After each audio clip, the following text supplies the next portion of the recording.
Hey everyone, so it's Hearth and welcome back to my channel. So on today's video, we're going to be doing a Mabon altar setup.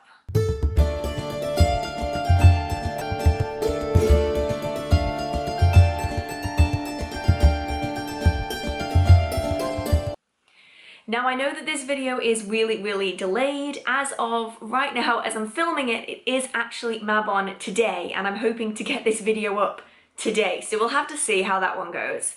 But it has been a really manic month and honestly I just haven't really had the time to get this video done, but I'm getting it done now, so I'm sorry you guys that it is so delayed, but this is going to be the Mabon altar setup video.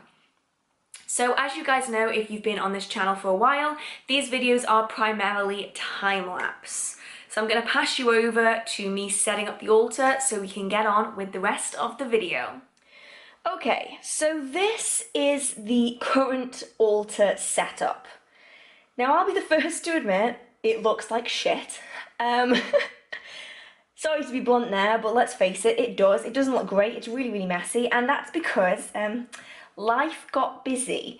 The past month and a half has been completely nuts.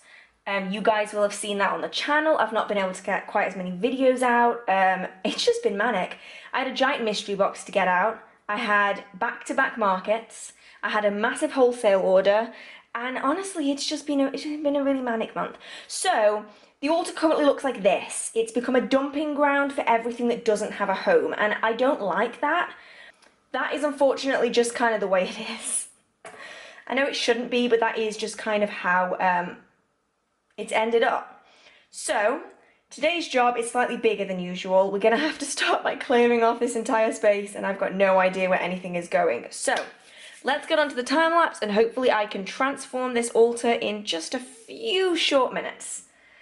Okay, let's go.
So this is the finished altar. Now it actually looks quite plain in comparison to a lot of my altars, and mainly because there's no flowers on there.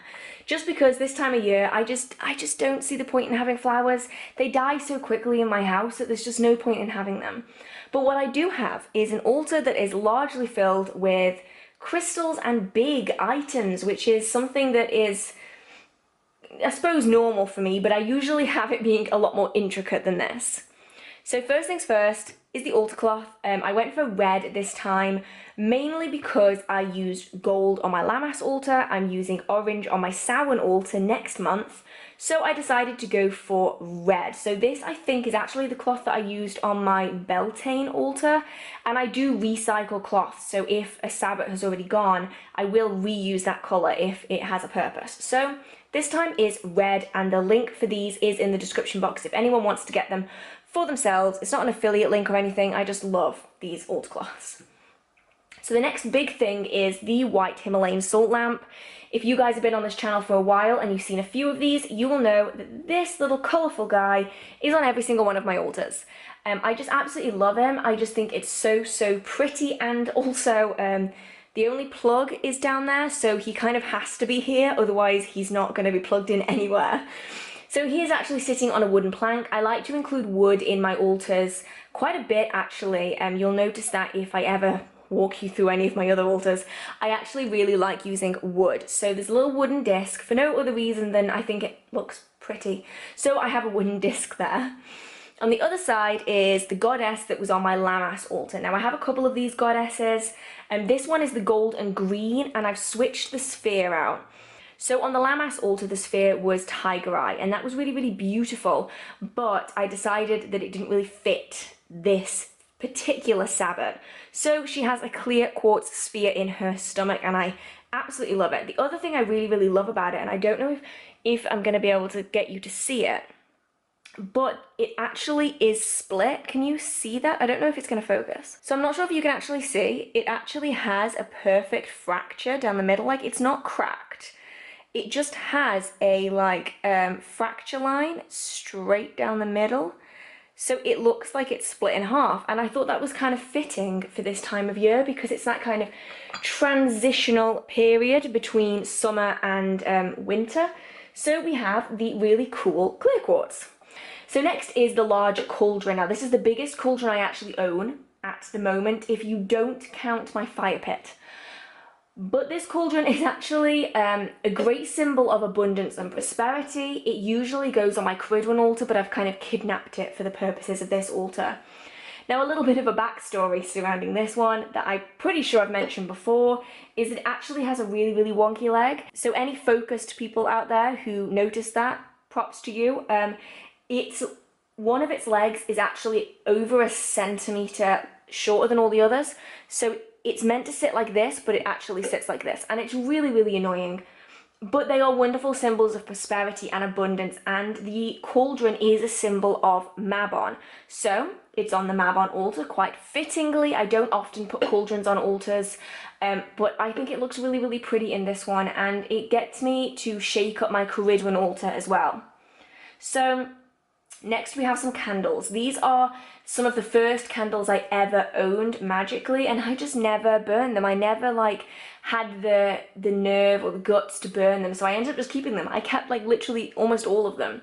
So I have two different colours on this altar on the two different sides. So I have a brown and I have an orange. Two really symbolic colours of Mabon, so I thought that they were quite fitting. I then also have my black skull candle all the way over here. Now, I initially put this one on my altar for Lammas because it's the time when you can start seeing skull symbolism coming into Sabbath celebrations. I also love Halloween, so the skull seems really fitting, and the skull will likely stay on my altar all the way through Samhain, and mainly because this kind of season from kind of Lammas to Samhain, and actually for me anyway, partway towards Yule, is the season that I have skulls everywhere. So the skull stays, of course, and I think it's just a really nice addition. It reminds me that Samhain is coming and it is getting darker, and even though today has been glorious, that the autumn is here and it's slowly going towards this kind of more spiritually active time of the year. So the skull is there. I then have my wand and my athame. Now these two have played pivotal parts on a lot of my altars recently. I'm not really sure why, I just love them being here. Now at this time of year, it is the connection to kind of physicality, kind of the physical world that I really, really like. So as we get towards Samhain, we go from more physical to spiritual worlds. There is that kind of jump of, as soon as we get into the Samhain season, it is the time of the spirits. Whereas Lammas and Mabon, they are still times of harvest, of physicality. So I like them being here.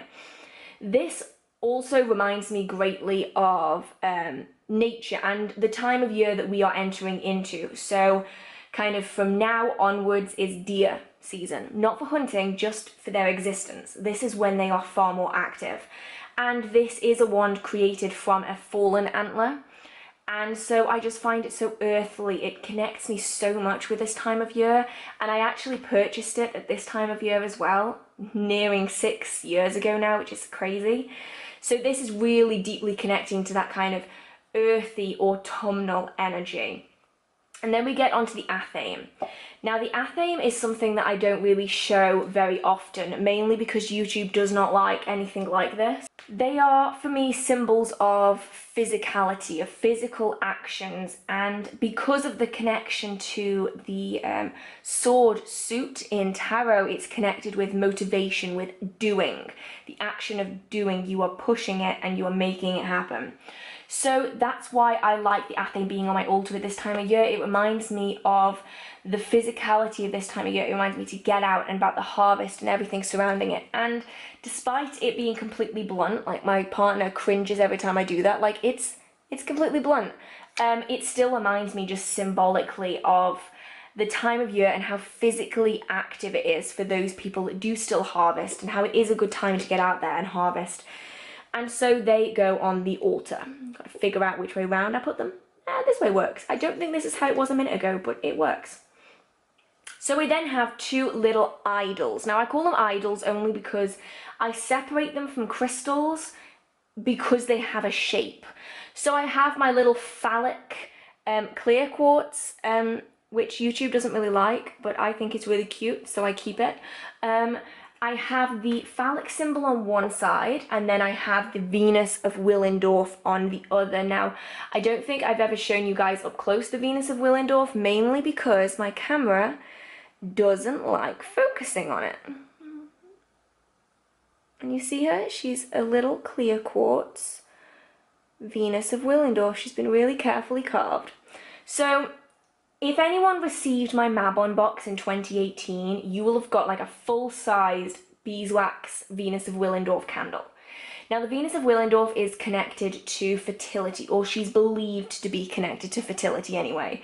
She is a very old figure, and so this season being about abundance and prosperity, we have the Venus of Willendorf representing that, as well as the phallic symbol, which is often used to represent fertility. It doesn't just have to be kind of sexual fertility, it can just be fertility in anything. So those two symbols are on here. They're on opposite sides for no real reason other than I like symmetry. I then have some crystals, and this is coming up to the very end bits of the altar now. So I have some lapis lazuli, a traditional crystal at Mabon. I have some hematite. And then I also have one red jade and one mahogany obsidian, mainly just because they're the only red crystals that I have. I'm not much for carnelians or anything like that. So those are the two red crystals on this altar. And then lastly, I have two pieces down here. I have my pentagram or pentacle incense burner.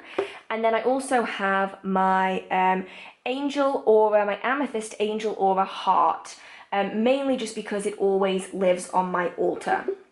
So yeah, that is the finished altar, all looking pretty, and I I'm quite impressed with it. I quite like it. It's not going to stay up half as long as all my other altars, mainly because I'm preparing for Samhain, and that altar is one of my favourites. So it's only a really temporary, transient altar, but while it's here, I like it. I like it.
So that is the finished altar. I know it's only going to be temporary because I'm setting it up so late in the season, but I like it. I think it looks really pretty, and it gets me looking forward to the Samhain altar next month.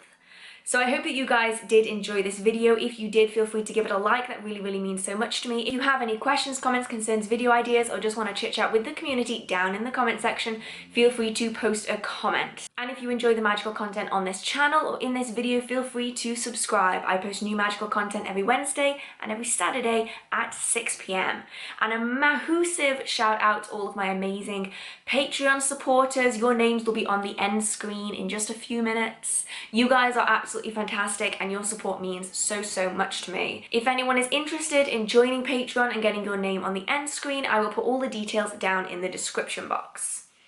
So anyway, you guys, I hope you have a marvelous magical day, and I will see you in the next video.